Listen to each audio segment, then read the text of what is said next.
Hi guys, thank you so much for watching my channel the witty turtle. And आज हम लोग revise करने वाले हैं रिटर्न ऑफ इनकम। ठीक है, ये जो चैप्टर है रिटर्न ऑफ इनकम, ये जितना इम्पोर्टेंट आपके एग्जाम पॉइंट ऑफ व्यू से है उतना ही इम्पोर्टेंट या उससे ज़्यादा इम्पोर्टेंट आपके लिए प्रैक्टिकल पॉइंट ऑफ व्यू से भी है। राइट, रियल लाइफ में आपको रिटर्न ऑफ इनकम की नॉलेज होना बहुत ही ज़्यादा ज़रूरी है। सो रिटर्न ऑफ इनकम, इसका क्या मतलब है? सो बेसिकली ये जो है ना रिटर्न ऑफ इनकम, ये एक स्टेटमेंट है ना। ये एक स्टेटमेंट है जिसमें कि आप क्या करते हो, आपका टोटल इनकम कैलकुलेट होता है और ये किसको सबमिट कर दिया जाता है? इनकम टैक्स डिपार्टमेंट को सबमिट कर दिया जाता है। ठीक है, और उस पर टैक्स कैलकुलेशन की जाती है। आपका जितना भी टोटल इनकम आया उस पर आपका टैक्स लाइबिलिटी या टैक्सेबल टैक्स पेएबल कितना होगा आपका, वो आपका कैलकुलेट किया जाता है। और आपने जो टैक्स पे किया है उसके सारे डिटेल्स भी इस स्टेटमेंट में होते हैं। ठीक है, रिटर्न ऑफ इनकम में आपके details of your tax paid ये भी होता है उसमें। योर मतलब क्या? एसएससी का। ठीक है, एसएससी क्या है तो आपको पता ही है, जिसका इनकम का हम लोग असेसमेंट करते हैं उनको बोला जाता है SSC. So details of the SSC whose tax has been paid, वो भी आपके सब कुछ मेंशन रहते हैं रिटर्न ऑफ इनकम स्टेटमेंट में। ठीक है, सो अभी आपको देखना है कि एग्जाम पॉइंट ऑफ व्यू से हमें क्या क्या चीज़ें हैं जो हमें कवर करनी है यहाँ पर। राइट, सबसे पहला पॉइंट है कि किसको रिटर्न ऑफ इनकम फाइल करने की ज़रूरत है। ठीक है, किसको रिटर्न ऑफ इनकम फाइल करने की ज़रूरत है। सेकेंड पॉइंट है ड्यू डेट क्या है रिटर्न ऑफ इनकम फाइल करने की, किस एंटिटी के लिए, कौन से एसएससी के लिए क्या डेट है वो हमें देखना है। और क्या देखना है? फॉर्म्स देखने हैं, कौन से फॉर्म्स में जो रिटर्न ऑफ इनकम है वो फाइल किया जाता है, कौन से इनकम वालों के लिए कौन सा फॉर्म है, ऐसे फॉर्म नंबर्स हैं। और ये क्या है? Different forms are there for different incomes. ठीक है, different forms for different incomes. और क्या है यहाँ पर आपको ये भी देखना है कि आपको एडवांस टैक्स कब पे करना है, किसे पे करना है और आपको एडवांस टैक्स कितना पे करना है। सो एडवांस टैक्स अगर आप लोग को पता नहीं है तो मैं बता देती हूँ। एडवांस टैक्स का मतलब होता है जिस प्रीवियस ईयर में आपने इनकम जनरेट किया है, जिस प्रीवियस ईयर में आपने you're generating the income, उसी प्रीवियस ईयर में अगर आप उसका टैक्स भी पे कर देंगे। ठीक है, उसी सेम प्रीवियस ईयर में, ये दोनों सेम है, सेम प्रीवियस ईयर में अगर आप टैक्स भी पे कर देते हो, सो उसको बोला जाता है advance tax. Paying taxes in the previous year in which you are generating the income, paying taxes in the same previous year in which you are generating the income। और क्या है? अगर आपका टोटल जो टैक्स लाइबिलिटी है वो अगर आपका ज़्यादा हो जाता है, एक एडवांस टैक्स के लिए एक थ्रेशोल्ड लिमिट होता है, उस थ्रेशोल्ड लिमिट से अगर आपका टैक्स लाइबिलिटी ज़्यादा हो जाता है, सो उस केस में आपको एडवांस टैक्स पे करने की ज़रूरत होती है। ठीक है, ये हम लोग धीरे धीरे आगे डिटेल में पढ़ेंगे। और ये जो चैप्टर है रिटर्न ऑफ इनकम, ये चैप्टर में आपको सारे सेक्शंस को याद रखने की ज़रूरत है। ठीक है, क्योंकि ये चैप्टर में अगर आप सेक्शंस याद नहीं रखोगे तो इस चैप्टर पर आपकी कमांड नहीं रहेगी। ठीक है, आपको जो भी प्रोविजंस याद रखने हैं सब कुछ सेक्शन के साथ ही याद रखना है।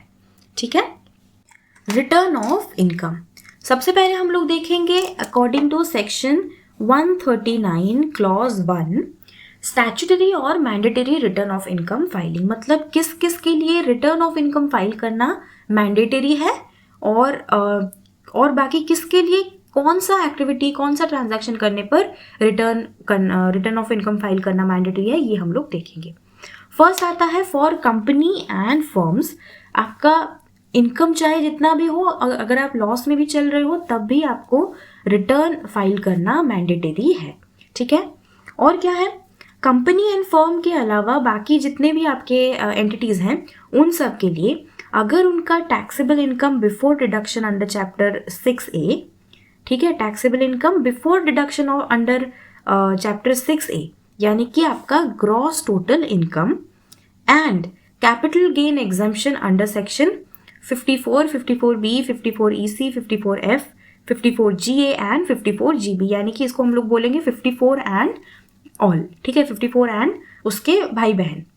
तो इन सबको अगर हम लोग ऐड कर देंगे तो अगर वो आपका maximum amount not chargeable to tax है, यानी कि अगर वो आपके एग्जेम्प्टेड सीलिंग से ज़्यादा हो रहा है, तो उस केस में आपको रिटर्न ऑफ इनकम फाइल करने की ज़रूरत है, ठीक है।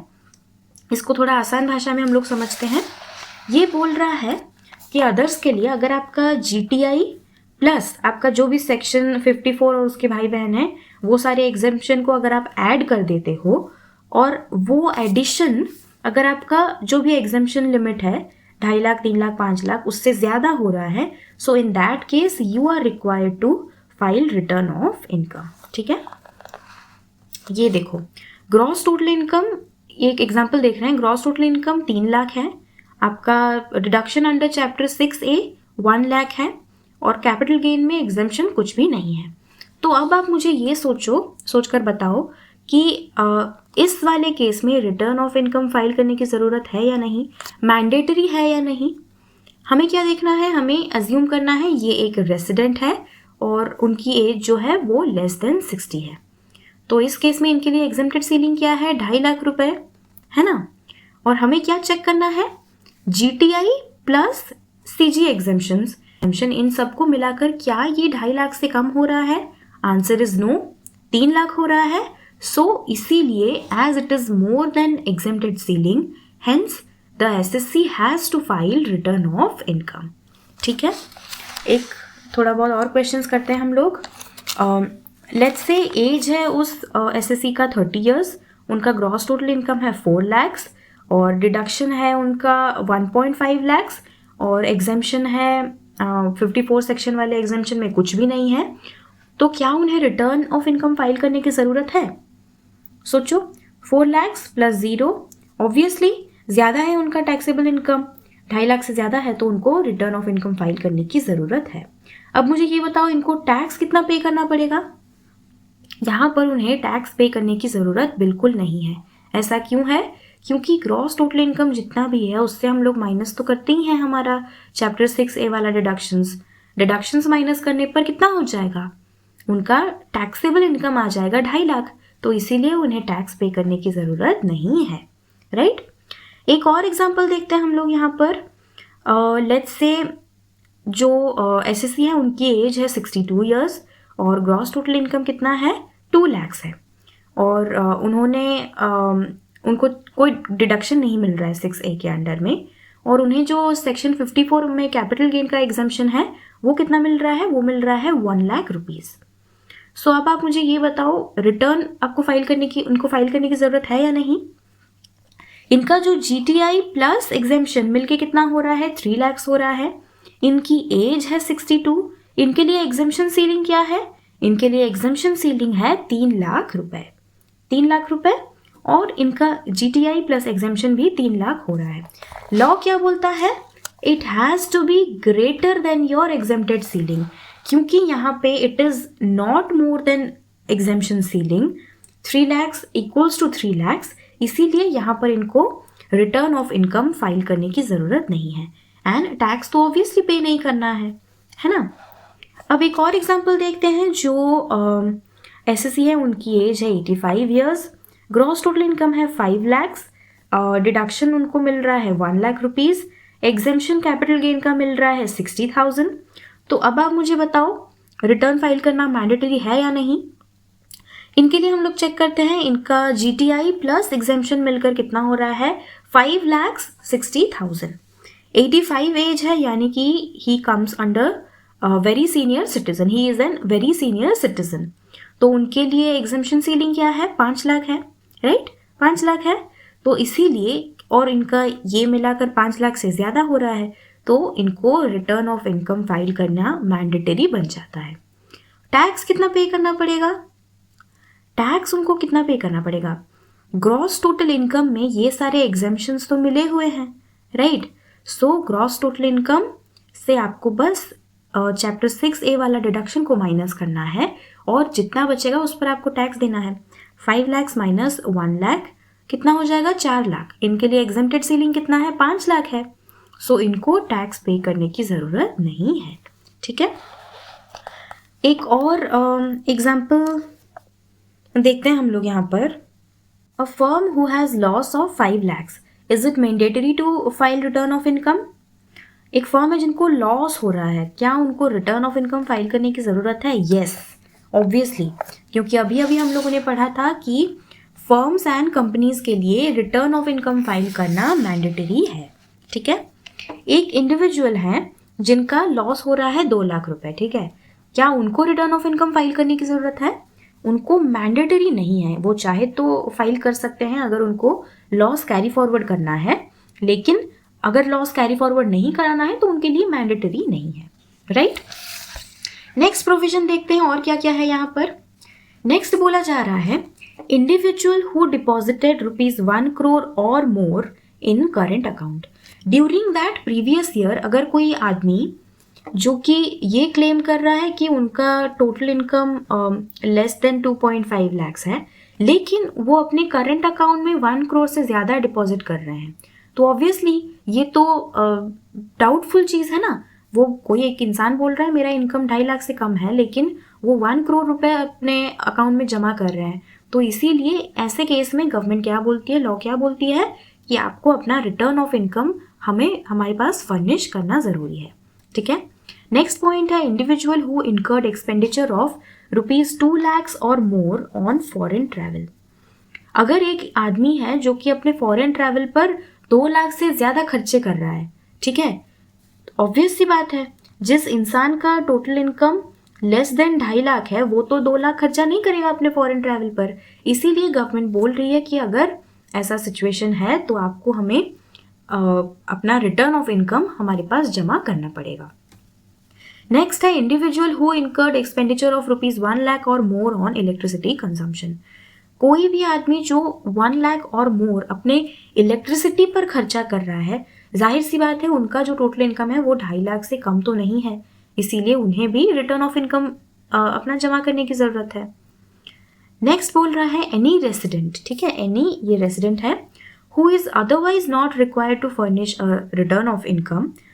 अगर उनका कोई एसेट है which is located outside India, ऐसा कोई रेसिडेंट, ठीक है, पहला है कि उनको एक रेसिडेंट होना चाहिए, दूसरा है कि उनको otherwise return of income furnish करने की ज़रूरत नहीं है, लेकिन उन्हें रिटर्न ऑफ इनकम तब फर्निश करना पड़ेगा अगर उनका कोई एसेट है जो कि इंडिया के बाहर है, which is located outside India, including any financial interest in any entity. और ये एसेट में क्या क्या हो सकता है, कोई घर वर हो सकता है या फिर कोई financial interest in any kind of entity. कोई एओपी अगर है उनका इंडिया के बाहर जिसमें उनका फाइनेंशियल इंटरेस्ट है और वो उनका कुछ साइनिंग अथॉरिटी है जो in any account which is located outside India, तो उस केस में भी उनको अपना रिटर्न ऑफ इनकम सबमिट करना कंपलसरी है उनके लिए, ठीक है। ये हम लोगों ने देखा कौन से सेक्शन में आता है ये, this comes under section 139 clause 1। ये क्या है, ये है किस किस इंसान को रिटर्न फाइल करने की ज़रूरत है। इसी सेम सेक्शन में एक और चीज़ भी आता है कि राइट टाइम क्या है, ड्यू डेट क्या है रिटर्न फाइल करने की। सिंपल लैंग्वेज में अगर मैं बोलूँ, हम लोग देख रहे हैं ये प्रीवियस ईयर 2020-21 के लिए, तो उस इंसान के लिए जिसका कोई ऑडिट नहीं होता है, ठीक है, जिसका ऑडिट नहीं होता है उनके लिए ड्यू डेट क्या है रिटर्न ऑफ इनकम जमा करने की, 31 जुलाई 2021, राइट। और जिनके लिए ऑडिट हो रहा है यानी कि जैसे कंपनीज के लिए, ठीक है, ऑडिट अंडर एनी लॉ, किस not only income tax act बल्कि किसी भी लॉ के अंडर में अगर उनका ऑडिट हो रहा है तो उस केस में ऑब्वियसली उनका ऑडिट होगा, उसके बाद ही वो लोग अपना रिटर्न ऑफ इनकम जमा करेंगे। तो इसीलिए लॉ में उनको थोड़ा छूट मिला है, थोड़ा ज़्यादा दिन मिला है, दैट इज़ 31 अक्टूबर 2021 तक उनको अपना रिटर्न जमा करना है। और क्या है, any entity who is required to file TPR क्या है?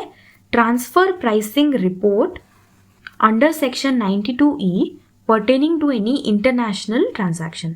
जिनका कोई भी इंटरनेशनल ट्रांजैक्शन हो रहा है, उन जिनको एक टीपीआर फाइल करना है, ट्रांसफर प्राइसिंग रिपोर्ट, उनके लिए और ज़्यादा लंबा टाइम मिला है, दैट इज़ 30 नवंबर 2021। ठीक है, ये इसी प्रीवियस ईयर के लिए है, previous year 2020-21 and assessment year 2021-22 उसके लिए मिला है। ठीक है, टीपीआर क्या है? ट्रांसफर प्राइसिंग रिपोर्ट है। ये एक रिपोर्ट है जो कि चार्टर्ड अकाउंटेंट बनाता है, in which it is mentioned that जो एसएससी है वो अपने इंटरनेशनल ट्रांजैक्शन के दौरान उन्होंने कुछ भी ऐसा गड़बड़ नहीं किया है जिसकी वजह से उन्हें इंडिया में कम टैक्स पे करना पड़े। ठीक है, ये कहाँ पर एप्लीकेबल है? ओनली वहाँ पर जहाँ पर इंटरनेशनल ट्रांजैक्शंस होता है। राइट, समझ में आ गया? इसको हम लोग इन डिटेल नहीं देखेंगे। एज यू कैन सी यहाँ पर दिया है आपके सीए में इंटर के बुक में ही पेपर नंबर 7 में कि जब एसएससी का अंडर सेक्शन 92E में अगर एसएससी को टीपीआर फाइल करना रहता है तो उनके लिए ड्यू डेट है 30 नवंबर। फिर क्या दिया है? वो कंपनीज जिनका ऑडिट तो होता है लेकिन उनका कोई इंटरनेशनल ट्रांजैक्शन नहीं होता है, उनके लिए डेट कब है? 31 अक्टूबर।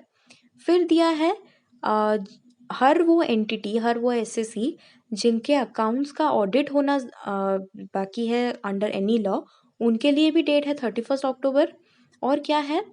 वो एसएससी जो कि किसी फर्म में पार्टनर है और उस फर्म के बुक्स ऑफ अकाउंट्स का ऑडिट होना बाकी है, उनके लिए भी 31 अक्टूबर है। और बाकी केसेस में यानी कि कोई भी सैलरीड है या फिर जिनका टीडीएस पहले से ही सारा जमा हो जाता है, उनके लिए क्या है ड्यू डेट? 31 जुलाई। आई होप ये वाला आपके लिए क्लियर हो गया है। नेक्स्ट हम लोग देखते हैं अंडर सेक्शन 139 क्लॉज 1A। इसमें बोला है कि जो सैलरीड एम्प्लॉयज होते हैं, salaried employees to furnish return through their employer. तो यहाँ पर बेसिकली क्या होता है ना, जहाँ पर number of employees more than 50 है, उस केस में इनकम टैक्स डिपार्टमेंट उस एम्प्लॉयर को यानी कि उस ऑर्गेनाइजेशन को एक सॉफ्टवेयर प्रोवाइड करता है, जिस सॉफ्टवेयर में आप जैसे ही सारे एम्प्लॉयज़ के इनकम का डेटा फीड कर दोगे तो रिटर्न ऑफ इनकम जो है वो ऑटोमेटिकली फिल्ड हो जाएगा, ऑटोमेटिकली फाइल्ड हो जाएगा। ठीक है, तो बेसिकली ये तो थियोरेटिकली है, लेकिन ऐसा जनरली बहुत कम ऑर्गेनाइजेशंस में होता है, लेकिन there is a provision for this as well. Next हम लोग देखते हैं क्या है, सेक्शन 139 क्लॉज 1B में बोला है you also get an option to file return through computer readable media, CD हो गया, पेन ड्राइव हो गया, ऐसे। तो बेसिकली हम लोग का जो आईटीआर फाइल होता है ना, वो दो तरह से फाइल होता है। पहला है ई फाइलिंग। ठीक है, ये बहुत कॉमनली यूज्ड है, आप बोल सकते हो कि जो आप इंटरनेट के थ्रू करते हो ई फाइलिंग, 99% लोग जो हैं वो ई फाइलिंग ही करते हैं। और दूसरा क्या मेथड है? दूसरा है फिजिकल रिटर्न, यानी कि पेपर के थ्रू आप रिटर्न कर रहे हो या फिर डीवीडी के थ्रू। आजकल पेन ड्राइव बहुत चल रहा है और ये तो छोड़ो, इसका ज़माना चला गया है फ्लॉपी का। तो इसको हम लोग क्या बोलते हैं? फिजिकल रिटर्न बोला जाता है। फिजिकल रिटर्न आजकल सिर्फ ये बहुत ही वेरी सीनियर सिटीज़न जो हैं, बहुत जो एजेड लोग हैं, बहुत बुजुर्ग लोग हैं जिनको कंप्यूटर चलाना नहीं आता है, ये उन्हीं के लिए सिर्फ अवेलेबल है। बाकी सब तो आजकल 99% लोग ई रिटर्न ही फाइल करते हैं। ठीक है, नेक्स्ट क्या है? नेक्स्ट है अंडर सेक्शन 139 क्लॉज 1C। पहले ये बीच में आया था जो कि अभी शायद ये वैलिड नहीं है। ये बोल रहा है कि कुछ लोगों को एक क्लास ऑफ पर्सन के लिए जिनका बस सैलरी का ही इनकम रहता था और जिनका पहले से ही टीडीएस काट दिया जाता था, उनके लिए गवर्नमेंट ने क्या कर दिया था? गवर्नमेंट ने फाइलिंग रिटर्न फाइलिंग को एग्जेम्प्ट कर दिया था, सो दैट कंप्लायंस का बर्डन कम हो जाए और सेंट्रल गवर्नमेंट किसका एक एग्जेम्पशन करना है, एग्जेम्प्ट करना है रिटर्न फाइलिंग, उस क्लास ऑफ पर्सन्स को नोटिफाई करता था। ठीक है, बीच में ऐसा हुआ था कि जो लोग सिर्फ सैलरीड हैं उनको रिटर्न फाइल करने की ज़रूरत नहीं है, but due to some reason वो फिर अगेन हट गया। Next is your section 139 clause 3। यहाँ से जो है आपका मेन कॉन्सेप्ट स्टार्ट होता है and you need to be very careful and focused while studying this. Section 139 clause 3 बोलता है लॉस रिटर्न। लॉस रिटर्न क्या है? हमने अभी अभी पढ़ा था कि जिस इंसान को लॉस हो रहा है, जिस इंडिविजुअल को लॉस हो रहा है, उनके लिए कंपलसरी नहीं है रिटर्न फाइल करना, लेकिन अगर वो अपना रिटर्न अपने लॉस को कैरी फॉरवर्ड करना चाहते हैं तो उस केस में उनके लिए within their due date loss को रिटर्न फाइल करना उनके लिए ज़रूरी है। Loss can not be carried forward if return of income not filed within due date under section 139 clause 1। ठीक है, लेकिन इसके लिए क्या क्या एग्जम्पशन है? Income from house property, agro income, unabsorbed depreciation, ये सब इसके लिए एक्सेप्शन है। ठीक है, ये है आपका लॉस ऑफ रिटर्न। अगर आपको लॉस हो रहा है तो अगर आप टाइम में within the due date अगर आप नहीं करोगे कैरी फॉरवर्ड, रिटर्न फाइल नहीं करोगे तो आपका लॉस जो है वो अगले असेसमेंट ईयर में कैरी फॉरवर्ड नहीं होगा। ठीक है, तो अभी यहाँ पर आप क्या क्या सेक्शन देख रहे हो? दो इंपॉर्टेंट सेक्शन। पहला तो है आपका within due date return file करने का सेक्शन क्या है? ड्यू डेट वाला सेक्शन क्या है? 139 क्लॉज 1। और दूसरा सेक्शन आप लोग यहाँ पर देख रहे हो सेक्शन 139 क्लॉज 1 जो कि है आपके लॉस रिटर्न का। ठीक है, तो अब मेरे को बताओ एक चीज़, एक इंसान है जिसका लॉस हुआ है and he wants to submit his loss return within due date. ठीक है, तो वो जो अपना रिटर्न सबमिट करेंगे वो कौन से दो सेक्शन के तहत में होगा? वो हो जाएगा रिटर्न अंडर सेक्शन, एक तो है ये ड्यू डेट वाला, दूसरा है आपका लॉस रिटर्न वाला। ठीक है, 139 clause 1 is for due date and 139 clause 3 is for loss return. Similarly जिस इंसान का लॉस रिटर्न उसको सबमिट करना है लेकिन वो within due date submit नहीं कर पाया, loss return not submitted within due date, तो उनके लिए क्या हो जाएगा? His return will be filed under section 139 clause 3। ये किस लिए है? क्योंकि लॉस रिटर्न है। And also under section 139 clause 4। Clause 4 किसका है? क्लॉज 4 है आपका फॉर बिलेटेड रिटर्न। ठीक है, अब बिलेटेड रिटर्न क्या है? बिलेटेड रिटर्न है, मैं आपको समझाती हूँ कि क्या होता है ना, अगर कोई इंसान अपने ड्यू डेट के अंदर ही रिटर्न फाइल नहीं कर पाया, ठीक है, रिटर्न फाइल नहीं कर पाया, तो उसमें क्या क्या दिक्कत हो सकता है? उसमें उनको पेनल्टी लग सकती है। ठीक है, यहाँ हम लोग देखते हैं, देखो कोई इंसान अगर अपना return of income due date से पहले फाइल नहीं कर पाया, ठीक है, तो उस केस में क्या होगा? उसको जितना लॉस हो रहा होगा वो लॉस कैरी फॉरवर्ड नहीं हो पाएगा, प्लस उनके ऊपर पेनल्टी लग जाएगा और किसी किसी केस में सेक्शन 144 भी पॉसिबल है। ठीक है, सेक्शन 144 क्या है मैं समझाती हूँ, आप लोग अच्छे से समझ जाओगे। अब देखो, return filed under section 139 clause 4 can not be called as return of income filed under section 139 clause 1। वो इसलिए क्योंकि ये है आपका ड्यू डेट वाला और ये है आपका बिलेटेड वाला। तो जो आप बिलेटेड वाला फाइल कर रहे हो ऑब्वियसली वो तो ड्यू डेट पर नहीं है। ठीक है, तो यहाँ पर क्या बोलता है, एक एग्जांपल देखते हैं हम लोग। एक आदमी है जिसको लॉस हो रहा है, लॉस रिटर्न उनको फाइल करना है। ठीक है, तो उन्होंने अपना जो रिटर्न है वो सबमिट किया ऑन 5 मई। ठीक है, तो पहला कौन सा सेक्शन यहाँ पर एप्लीकेबल होगा? क्योंकि ये लॉस रिटर्न है तो लॉस रिटर्न का सेक्शन है आपका 139(3) एंड 5 मई को कर रहा है और उनका ड्यू डेट कब है? 31 जुलाई को है। तो ऑब्वियसली वो अपने ड्यू डेट से पहले कर रहा है, तो उनके लिए दूसरा सेक्शन कौन सा एप्लीकेबल होगा? ड्यू डेट वाला, दैट इज 139(1). सी, एक लॉस वाला एक ड्यू डेट वाला। दूसरा एग्जांपल देखते हैं। वो आदमी अपना loss return of income file कर रहा है और कब वो सबमिट कर रहा है? 29 दिसंबर को। उनके लिए जो ड्यू डेट है वो कब है? 31 जुलाई है। तो यानी कि उनके ऊपर लॉस वाला सेक्शन तो लगेगा ही, that is section 139 clause 3 and उनके साथ और उसके साथ ही बिलेटेड रिटर्न का भी सेक्शन लगेगा, दैट इज 139 क्लॉज 4। ठीक है, समझ में आ गया? अभी एक हम लोग इसके कॉन्सेप्ट को समझते हैं। ठीक है, देखो अभी कौन सा प्रीवियस ईयर चल रहा है? अभी मतलब हम लोग एग्जाम के लिए जो पढ़ रहे हैं, एग्जाम के लिए हम लोग का प्रीवियस ईयर 2020-21 वैलिड है। तो इसी प्रीवियस ईयर के लिए हम लोग सारे एग्जाम्पल्स देखेंगे। ठीक है, सो इस प्रीवियस ईयर के लिए आपका जो ड्यू डेट है वो क्या रह जाएगा, ड्यू डेट है 31 जुलाई 2021, और अगर जो ऑडिट वाले हैं उनके लिए हो जाएगा 31 अक्टूबर 2021।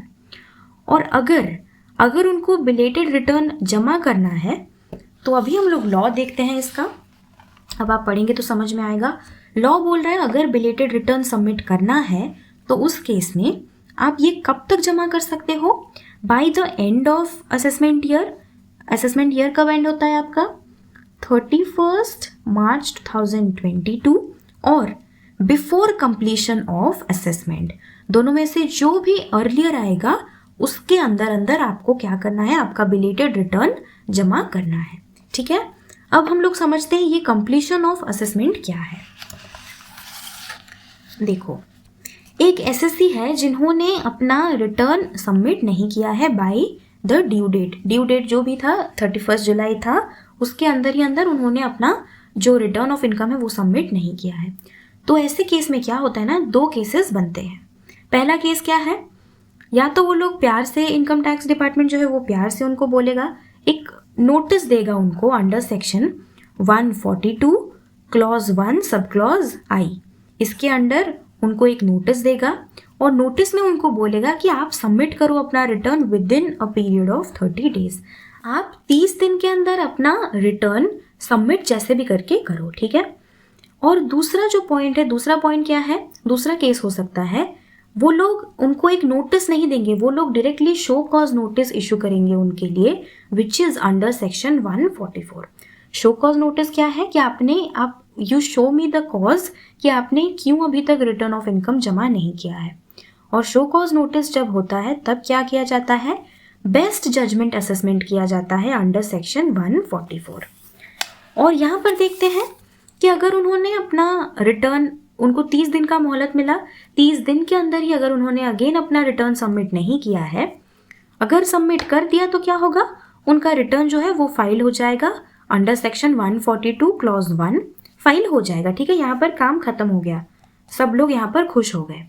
लेकिन अगर उन्होंने सबमिट नहीं किया तो इन दोनों के लिए सेम नतीजा है, क्या है, बेस्ट जजमेंट असेसमेंट किया जाएगा उनका अंडर सेक्शन 144। अब मुझे ये बताओ बेस्ट जजमेंट असेसमेंट क्या है। ऐसे में क्या करता है ना, इनकम टैक्स डिपार्टमेंट जो है वो इस केस में बहुत ही ज़्यादा खड़ूस बन जाता है। ठीक है, बहुत ही ज़्यादा खड़ूस बन जाता है, और वो क्या करता है, वो खुद उनको नहीं बोलता है कि आप अपना रिटर्न फर्निश करो, वो क्या करता है, खुद आता है और उनके आसपास के लोगों से पूछता है और उनके जितने भी उनके बारे में डेटा इन्फॉर्मेशन कलेक्ट कर सकता है उतना कलेक्ट करता है और अपने जजमेंट के हिसाब से उनका असेसमेंट कर लेता है इनकम का। इसीलिए इसको बोला जाता है best judgement assessment. Income tax department के लोग आते हैं और वो लोग क्या करते हैं, अपने जजमेंट के हिसाब से जो बेस्ट है वो असेस कर लेते हैं एक सर्टेन अमाउंट ऑफ इनकम, और इनकम टैक्स डिपार्टमेंट ही उनका रिटर्न ऑफ इनकम जमा कर लेती है। खुद अपने हिसाब से उनका इनकम एस्टिमेट करती है, उस पर टैक्स लायबिलिटी डालती है और खुद ही उनका रिटर्न जमा कर देती है। ठीक है, तो यहाँ पर ये कॉन्सेप्ट आई होप आप लोगों को समझ में आ गया। अब हम लोग इससे बेस्ड एक इलस्ट्रेशन देखते हैं। आपका जो लॉ है क्या बोलता है, एंड ऑफ असेसमेंट ईयर या फिर बिफोर कंप्लीशन ऑफ असेसमेंट, यानी कि जो आपका बेस्ट जजमेंट असेसमेंट हो रहा है उससे पहले। ठीक है, उससे पहले आपको जो भी डेट अर्लियर आएगा उससे पहले आपको अपना रिटर्न जमा, बिलेटेड रिटर्न जमा कर देना है। ठीक है, तो यहाँ पर एक आदमी है जिसने अपना रिटर्न फाइल नहीं किया है within the due date, तो ऑब्वियसली वो लेट हो गया है। तो अब देखेंगे हम लोग, उसके पास दो रास्ते हैं, या तो वो end of assessment year, by the end of assessment year कर ले अपना बिलेटेड रिटर्न सबमिट, या फिर उसका जो असेसमेंट होने वाला है असेसमेंट के कंप्लीशन से पहले कर ले। तो एंड ऑफ असेसमेंट ईयर क्या है, 31 मार्च 2022। ठीक है, और इस आदमी को ना इन दोनों ऑप्शन में से डायरेक्टली शो कॉज नोटिस जारी हुआ उसके नाम पर। ठीक है, तो शो कॉज नोटिस कब आया, 20 नवंबर 2021 को आया। इमेजिन करते रहो, ठीक है, मैं जो डेट्स बोल रही हूँ खुद अपने दिमाग में इमेजिन करते रहो तो आपको अच्छे से समझ में आ जाएगा। शो कॉज नोटिस उनको कब रिसीव हुआ, वो हुआ 20 नवंबर 2021 को, और 8 दिन के अंदर अंदर उनका बेस्ट जजमेंट असेसमेंट हो गया, ठीक है, 28 नवंबर को। तो इस केस में उनका जो रिटर्न है वो कब जमा होगा? इवन दो उनके लिए लास्ट डेट ये है, लेकिन स्टिल क्योंकि उनका बेस्ट जजमेंट असेसमेंट हो गया, इसीलिए in this case his return of income will be submitted on 28th November 2021 as it is earlier. दोनों में से क्योंकि ये अर्लियर है, और ये कौन जमा कर देगा? ये खुद इनकम टैक्स डिपार्टमेंट ही आकर उनका रिटर्न जमा कर देती है, ठीक है। सो यहाँ पर एक और इम्पॉर्टेंट पॉइंट हम लोग देखते हैं, belated return can also be revised, ठीक है। बिलेटेड रिटर्न जो आप जमा कर रहे हो उसको भी आप रिवाइज कर सकते हो। रिवाइज क्या है ये देखते हैं हम लोग। कभी कभी क्या होता है ना, आप जब रिटर्न ऑफ इनकम फाइल करते हो उस टाइम आपसे कोई गलती हो गई, छोटी मोटी गलती हो गई, ठीक है। जैसे कि आपके द्वारा कोई ओमिशन हो गया, कुछ एक डेटा आपके द्वारा मिसिंग हो गया, या फिर आपने कोई रॉन्ग स्टेटमेंट सबमिट कर दिया। तो वैसे केस में क्या है ना, in that case return of income needs to be filed revised, या फिर उसको हम लोग क्या बोलते हैं, revised return of income. So ये हमें कौन से सेक्शन में बताया गया है? सेक्शन 139 क्लॉज 5 में आपको रिवाइज्ड रिटर्न के बारे में बताया गया है। So revision of return is possible till the end of the relevant assessment year, जो कि इस केस में है, हमारे केस में 31 मार्च 2022, और before the completion of assessment. इन दोनों में से जो भी आपका अर्लियर होगा उस डेट से पहले आपको रिवाइज्ड रिटर्न को आपको फाइल करना है। और यहाँ पर एक और चीज़ आपको याद रखना है कि रिवाइज्ड रिटर्न जो है ये आप जितनी बार चाहो उतनी बार कर सकते हो, ठीक है, क्योंकि ऑब्वियसली उससे गवर्नमेंट का ही काम कम होगा, इसीलिए लॉ ऐसा बना है कि आप जितनी बार भी चाहो अपना जो रिटर्न ऑफ इनकम है उसको आप रिवाइज कर सकते हो। अब हमें देखना ये है कि इस वाले केस में जो कंप्लीशन ऑफ असेसमेंट है ये कौन सा डेट है, ठीक है। इससे पहले हम लोगों ने बिलेटेड रिटर्न में देखा था completion of assessment, belated return के डेट केस में क्या था, उसके केस में था बेस्ट जजमेंट असेसमेंट वाला डेट। लेकिन अब हम लोग एग्जाम्पल देखते हैं कि रिवाइज्ड रिटर्न के केस में ये क्या होगा। अब यहाँ पर ना मैं आपको एक फैक्ट बताती हूँ, ठीक है। इंडिया का पॉपुलेशन अभी कितना है? आई थिंक 137 और 138 करोड़ है, ठीक है। लेकिन आपको पता है 137 करोड़ में से only 7.75 crore return of income he file किया जाता है। इतना पॉपुलेशन है लेकिन ओनली इतने रिटर्न्स फाइल होते हैं। समझ में आ रहा है? ओनली 5 to 6% लोग ही रिटर्न फाइल करते हैं। तो रिवाइज्ड रिटर्न कहाँ से आया? रिटर्न ऑफ इनकम जब आप फाइल करते हो तो वो क्या होता है, उस पोर्टल पर सबमिट हो जाता है। सबमिट होने के बाद 100% processing of the return of income हो जाता है अंडर सेक्शन 143 क्लॉज 1, ठीक है। तो ये जो 100% प्रोसेसिंग होता है इसमें क्या होता है, इसमें बस ओनली कैलकुलेशन वाला पार्ट ही चेकिंग होता है, ओनली कैलकुलेशन वाला पार्ट। उसमें क्या क्या चेक किया जाता है? सिंपल चीज़ जो हमने टोटल इनकम में पढ़ा है वही सब, gross total income, deduction, total income, फिर आपका टैक्स लाइबिलिटी, ये सब आपका इन सब का कैलकुलेशन चेकिंग होता है। और इतना सारा 7.75 करोड़ रिटर्न का कौन ये सब बैठ के चेक करेगा? पेन कॉपी कैलकुलेटर लेकर तो वो लोग चेक नहीं करेंगे। सो ये क्या होता है, सॉफ्टवेयर बेस्ड कैलकुलेशन होता है। जो आपने ई रिटर्न फाइल कर रखा है उसी से ही सॉफ्टवेयर क्या करता है, वो कैलकुलेशन करता है। और उसके बाद ना only 3% return of income select किया जाता है फॉर स्क्रूटिनी। जितने भी ये ना आप ऐसे सोच सकते हो सैम्पलिंग किया जाता है। जैसे छोटा सा एग्जांपल देती हूँ, अगर आप लोगों को कुकिंग के बारे में पता है, जब चावल बनता है ना, आप घर में पूछ सकते हो, जब चावल बनाया जाता है तो जो खाना बनाते हैं वो क्या करते हैं, उसमें से 1 या 2-3 चावल उठाकर उसको प्रेस करके देखते हैं कि चावल बना है या नहीं। The very same thing is applied here. यहाँ पर क्या किया जाता है, जो 7.75 करोड़ रिटर्न्स फाइल होते हैं उसमें से ओनली 3% रिटर्न ऑटोमेटिकली, वो भी सॉफ्टवेयर सिलेक्ट करता है, उतना सिलेक्ट किया जाता है और उसको स्क्रूटिनी के लिए भेजा जाता है, ठीक है। स्क्रूटिनी मतलब क्या, उसको अच्छी तरह से वो लोग चेक करते हैं, बार बार चेक करते हैं कि कहीं यहाँ पर कोई गलती तो नहीं है, ठीक है। तो उसको स्क्रूटिनी करने के बाद उसमें से जिसमें भी आप उसको गड़बड़ दिखता है इनकम टैक्स डिपार्टमेंट को, वो लोग क्या करते हैं, वो लोग एक नोटिस जारी करते हैं उस एसएससी के नाम पर अंडर सेक्शन 143 क्लॉज 2। उसको क्या बोला जाता है, उसको बोला जाता है स्क्रूटनी नोटिस। ठीक है, उसको बोला जाता है स्क्रूटनी नोटिस। अब लेट्स से ये एक आदमी है, इसके नाम पर क्या जारी हो गया, स्क्रूटनी नोटिस। ठीक है, स्क्रूटनी नोटिस जारी हो गया। अब इस इंसान के पास, अब देखो स्क्रूटनी नोटिस में क्या बोला जाएगा कि आप अच्छे से बोला जाएगा कि आप या तो इस चीज़ को कंप्लाई करो, आप अपना सारा जो भी डॉक्यूमेंटेशन वगैरह है वो सब आप लेकर आओ हमारे पास, और उसको हम लोग यहाँ पर अच्छी तरह से स्क्रूटनी करेंगे। और वो लोग, इनकम टैक्स डिपार्टमेंट जो है वो उम्मीद करती है कि ये इंसान इतना रिस्पॉन्सिबल होगा कि इनकम टैक्स डिपार्टमेंट का चिट्ठी नोटिस देखकर वो एक रिप्लाई देगा, या फिर जिस दिन उनको अपना सारा डॉक्यूमेंटेशन प्रेजेंट करने के लिए कहा गया है वो उस दिन अपना सारा डॉक्यूमेंटेशन प्रेजेंट करेगा। ठीक है, तो इस इंसान के पास कितने ऑप्शंस हैं, 2 ऑप्शंस हैं। पहला ऑप्शन क्या है, या तो वो जाएगा और जो भी है उसके पास सब कुछ वो सबमिट कर देगा। ठीक है, वो स्क्रूटिनी में अपीयर होगा और अपना सारा डॉक्यूमेंटेशन इनकम टैक्स डिपार्टमेंट को दिखा देगा, और उनको अगर वो सेटिस्फाई कर लेता है तो उस केस में वो क्या बन जाता है, स्क्रूटनी असेसमेंट हो जाता है उसका अंडर सेक्शन 143 क्लॉज 3, और वो इंसान फ्री हो जाता है। ठीक है, उसके ऊपर से जो भी चार्जेस होते हैं वो हट जाता है। लेकिन अगर ये रिप्लाई कुछ नहीं देता है, जिस दिन उसको बुलाया गया रहता है उस दिन वो नहीं जाता है, तो उस केस में क्या हो जाता है, तो उस दिन इस इंसान के लिए क्या होता है, best judgement assessment under section 144 again होता है। ठीक है, ये भी उसके नाम पर हो जाता है।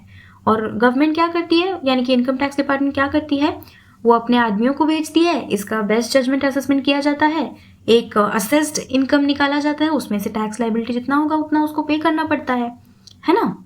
तो ये रहता है सारा का सारा खेल। और अब आप सोच रहे हो कि ये जो सैम्पलिंग हुआ यहाँ पर, जैसे राइस वाला एग्जाम्पल मैंने बोला था, यहाँ पर ओनली 3% का ही स्क्रूटिनी किया जाता है, तो उस केस में क्या है, उस केस में अब जो बाकी के 97% रहते हैं उनके लिए जो रिविजन का डेट होता है वो क्या होता है, by the end of assessment year, that is 31 March 2022। ठीक है, अब देखते हैं लॉ क्या बोल रहा है। यहाँ पर जो बोल रहा है एंड ऑफ द ईयर और completion of assessment, completion of कौन सा वाला असेसमेंट, अगर उन्होंने रिप्लाई नहीं दिया तो बेस्ट जजमेंट असेसमेंट, अगर रिप्लाई देकर सेटिस्फाई कर लिया तो वो स्क्रूटिनी असेसमेंट। इस डेट में, इन दोनों डेट या फिर ये डेट, इसमें से जो भी अर्लियर होगा उस दिन से पहले उनको अपना रिवाइज रिटर्न फाइल करना है। ठीक है, थोड़ा बहुत और एग्जांपल्स देखते हैं हम लोग। How belated return can be revised. ठीक है, एक एग्जांपल ले लो, हमारा चल रहा है previous year 2020-21 which is assessment year 2021-22। तो ड्यू डेट क्या है, ये हम लोग एक इंडिविजुअल के लिए देख रहे हैं जिसका ऑडिट नहीं होता है। ठीक है, तो इसके लिए ड्यू डेट क्या हो जाएगा, 31 जुलाई 2021। और ये जो इंसान है इसने क्या किया, return of income due date से पहले सबमिट नहीं किया, उसने किया 20 अक्टूबर 2021 को। तो ये क्या हो गया, ये हो गया बिलेटेड रिटर्न। तो ये कौन से सेक्शन में आ जाएगा, 139 क्लॉज 4 के अंडर में। ये सब सेक्शंस मैं बार बार इसलिए बोल रही हूँ ताकि आपको सुन कर याद रहे और आपको समझने में भी आसानी रहे। ठीक है, अब देखो उसने क्या किया, बिलेटेड रिटर्न सबमिट कर दिया। ठीक है, अब उसको याद आया कि मैंने एक गलत स्टेटमेंट यहाँ पर डाल दी है जो कि मुझे रिवाइज करना चाहिए। तो उसने क्या किया, 20 अक्टूबर को अपना रिटर्न सबमिट किया था, बिलेटेड रिटर्न, और 10 दिसंबर को उसी साल 2021 को वो क्या करता है, वो बोलता है कि मैं इसको रिवाइज करना चाहता हूँ। ठीक है, मैं इसको रिवाइज करना चाहता हूँ, और 10 दिसंबर को वो रिवाइज कर लेता है। तो क्या ये पॉसिबल है, येस इट इज़ पॉसिबल, क्योंकि लॉ बोलता है कि belated return can also be revised. अब एक और एग्जाम्पल देखते हैं। जो रिविजन है वो उसको याद आता है अपना सारा गलती 15 अप्रैल को। ठीक है, 15 अप्रैल 2022 को। तो क्या ये रिवाइज कर पाएगा, इस केस में the revision will not be possible, क्योंकि लॉ क्या बोलता है, या तो एंड ऑफ असेसमेंट ईयर वो कितना है 31 मार्च 2022, और जो बेस्ट जजमेंट असेसमेंट था और स्क्रूटिनी असेसमेंट उस डेट से पहले, उस डेट में जो भी अर्लियर है उस डेट से पहले आपको करना है। लेकिन 15 अप्रैल 2022 इस डेट के बाद आ रहा है, तो उनका जो अपना बिलेटेड रिटर्न को रिवाइज करने का जो डेट है वो डेट उनका चला गया है, तो इसीलिए it will not be possible. यहाँ पर क्यों पॉसिबल हो रहा था, क्योंकि ये जो डेट है ये तो उनके लास्ट डेट से पहले ही था, है ना। अ रिटर्न में be revised any number of times, ठीक है। एक रिटर्न जो है वो कितने भी बार आप चाहो उतनी बार आप उसको रिवाइज कर सकते हो। अब एक और एग्जांपल देखते हैं कि ये जो रिवीजन हुआ है ऑन 10 दिसंबर 2021 को, यहाँ पर आप मुझे बताओ कौन सा सेक्शन एप्लीकेबल है। पहला है अंडर सेक्शन 139(4), क्योंकि ये एक बिलेटेड रिटर्न है, और दूसरा क्या है, क्योंकि उन्होंने रिवाइज किया है तो यहाँ पर सेक्शन 139 क्लॉज 5 भी यहाँ पर एप्लीकेबल हो जाएगा, ठीक है। एक और हम लोग एग्जांपल देखते हैं कि उनका ड्यू डेट जो है वो है 31 जुलाई 2021। उन्होंने रिटर्न कब सबमिट किया, 15 जुलाई 2021 को सबमिट किया, ठीक है। और तो ये कब है, ये ऑब्वियसली उनका जो है ड्यू डेट से पहले उन्होंने सबमिट कर लिया, तो इसीलिए यहाँ पर कौन सा वाला सेक्शन अट्रैक्ट होगा, यहाँ पर हो जाएगा 139 क्लॉज 1, क्योंकि ये ड्यू डेट से पहले हो गया है, ठीक है। तो ये अच्छा वाला सेक्शन है, तो ये अट्रैक्ट हो गया। अब अगर वो चाहें कि वो रिवीजन करना चाहते हैं ऑन 10 दिसंबर 2021, तो क्या ये पॉसिबल होगा, खुद बताओ। ऑब्वियसली पॉसिबल होगा, क्योंकि ये तो जो उनका एंड ऑफ असेसमेंट ईयर है उससे पहले ही है, ठीक है। और यहाँ पर कौन सा सेक्शन होगा, कौन से सेक्शन के अंडर में ये रिटर्न फाइल किया गया है। एक है आपका ड्यू डेट वाला सेक्शन, दूसरा है आपका रिवाइज्ड रिटर्न वाला सेक्शन, ठीक है। आई होप ये आप लोगों को अच्छे समझ में आ गया है। नेक्स्ट, अभी हम लोगों ने कौन सा वाला सेक्शन पढ़ा, सेक्शन 139 क्लॉज 5। नेक्स्ट क्या आता है, सेक्शन 139 क्लॉज 6। तो ये जो क्लॉज है ये बोल रहा है, ये सबके लिए है, हर एक इंसान के लिए है। Particulars to be furnished with the return. लोगों को बोला जाता है, जो एसएससी होता है उनको कभी कभी ना अपने रिटर्न के साथ कुछ पर्टिकुलर्स फर्निश करना पड़ता है। ये सबके लिए है, ठीक है, किसी एक पर्टिकुलर के लिए नहीं है, सबके लिए है। क्या क्या उनको फर्निश करना पड़ता है, income exempt from tax. Even though उनको उस पर टैक्स नहीं देना है, लेकिन उन्हें अपना इनकम सारा डिस्क्लोज करना है कि ऐसा कौन सा इनकम वो अर्न कर रहे हैं which is exempted under income tax, ठीक है। दूसरा है assets of the prescribed nature and value and belonging to him. उस पर्टिकुलर इंसान के पास ऐसा अगर कोई एसेट है जो कि उस आपके इनकम टैक्स में प्रिस्क्राइब किया गया है, या फिर उस एसेट का वैल्यू जो है वो इनकम टैक्स में प्रिस्क्राइब किया गया है, which actually belongs to him, जिससे उनको कोई इनकम आ नहीं रहा है, फिर भी उनके पास अगर है तो वो भी उनको क्या करना है, फर्निश करना है। तीसरा है उनके जितने भी बैंक अकाउंट्स हैं और क्रेडिट कार्ड्स हैं वो भी उनको फर्निश करना है। चौथा है कि अगर उनका कोई ऐसा खर्चा है which is exceeding the prescribed limit incurred by him under prescribed heads. किसी भी हेड के अंडर में जो उनका एक्सपेंडिचर है जो कि प्रेस्क्राइब्ड लिमिट से ज़्यादा हो रहा है, तो वो भी उनको फर्निश करना है।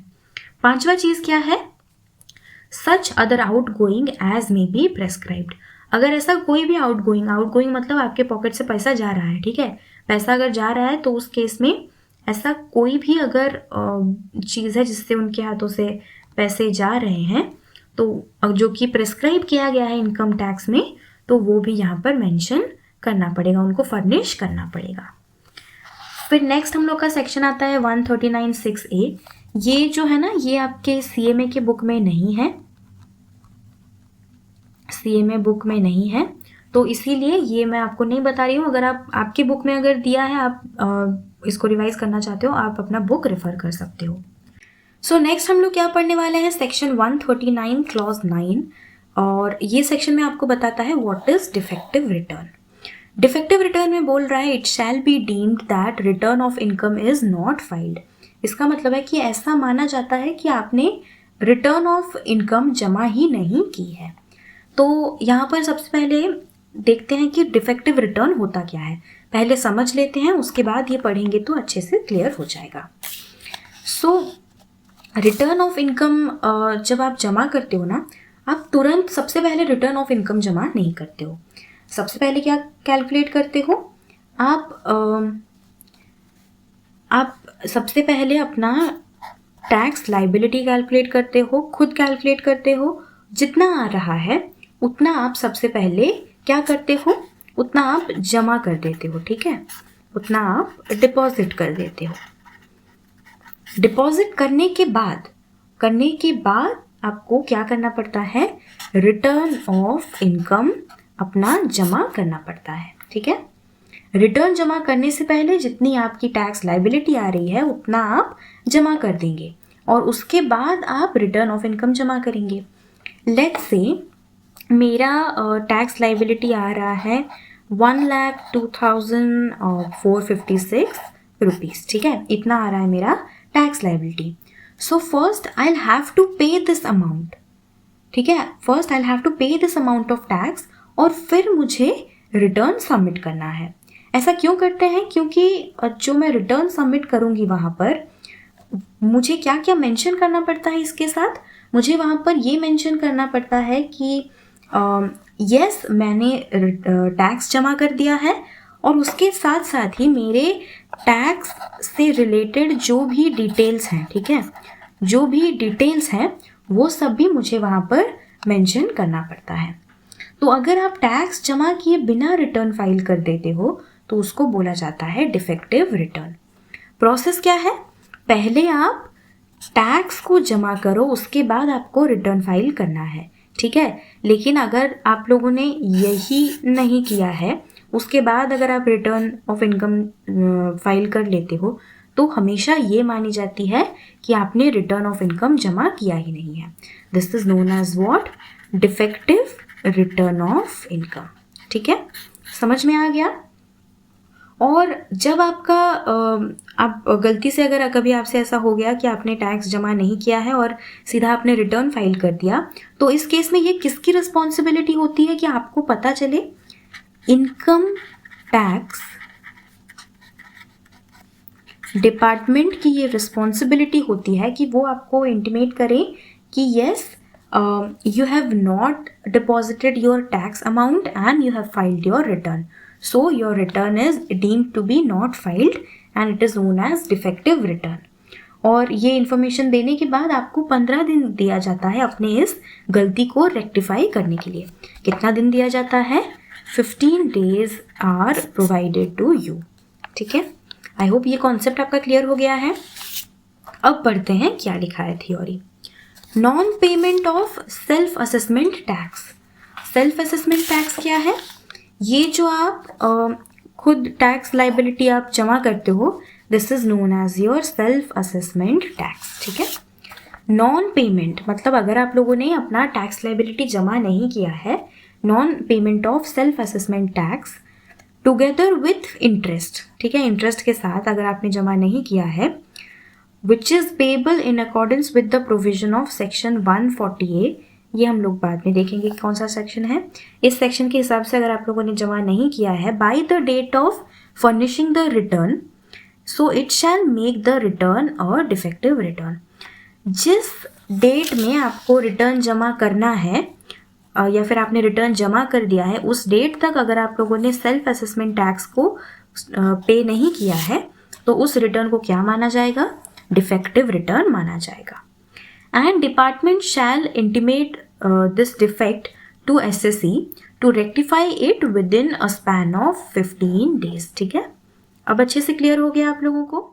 अगर आप लोगों को ये वीडियो पसंद आया तो प्लीज़ इस वीडियो को लाइक कीजिए, अपने दोस्तों के साथ शेयर कीजिए और मेरे चैनल द विटी टर्टल को सब्सक्राइब कीजिए। मेरे टेलीग्राम चैनल का लिंक आपके डिस्क्रिप्शन बॉक्स में गिवन है, please go and check it out.